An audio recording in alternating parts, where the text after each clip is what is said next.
Who should not join Real Broker? Who should not consider it as a potential option? Firstly, I would say someone who is not tech savvy at all. Some agents may still only simply prefer to write out a contract on a piece of paper, physically take it to their office's secretary, drop it on the desk, and the secretary takes it from there.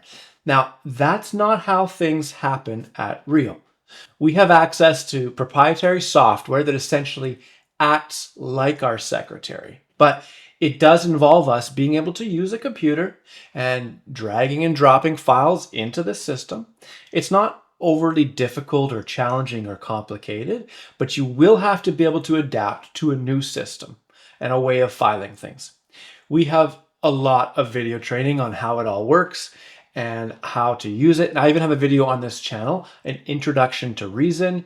If you search on YouTube or you go to Real's support website, you'll see it all. And then also when you join Real, there's sort of a boot camp, reoccurring weekly live training that you can log in, you can ask your questions, and you can get familiarized with all the software. So if you are somewhat tech savvy, you can operate Gmail and work with PDFs, and you're able to log into a Zoom call, you'll be just fine.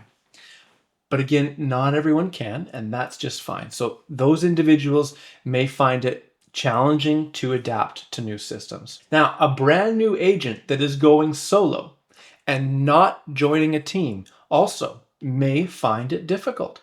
Now, this is just my opinion, and different agents and managing brokers will have different opinions, but a brand new solo agent is not really what our brokerage's business model is designed for. Everyone had to start somewhere and get experience, and I totally respect that. And I myself started as a single agent. I didn't join a team, I was a single agent. But in my opinion, a new agent should join a team at first to get that experience. And yes, you are going to make less money, but care less about maximizing your commission split and income and care more about learning the ropes, learning the industry and how it actually works. So my 2 cents is a single brand new agent going solo, it might not be a good fit for.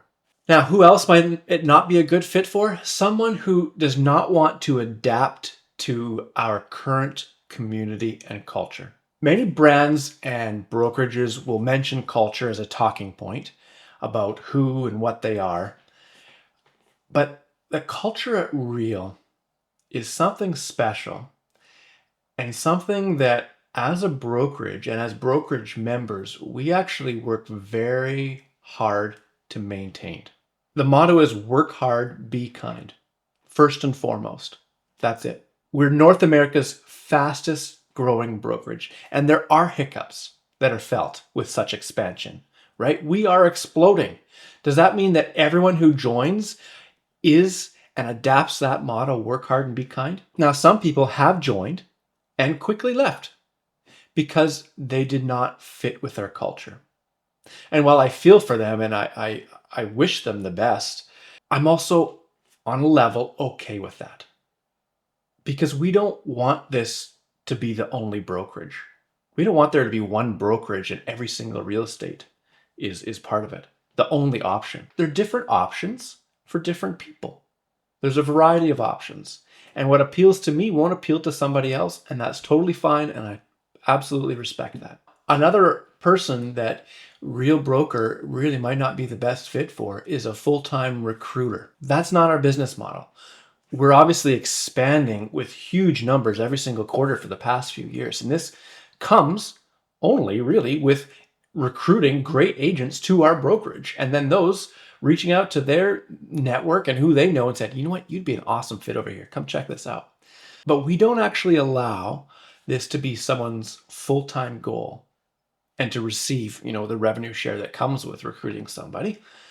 Revenue share is only paid out to producing agents. We are a brokerage first to sell real estate, to produce transactions, bringing friends in, and recruiting friends and revenue share. That's an aspect of the business, but that is not the business. That is not the goal of Real. Now, who else might it not be a good fit? Some people are really petrified of change.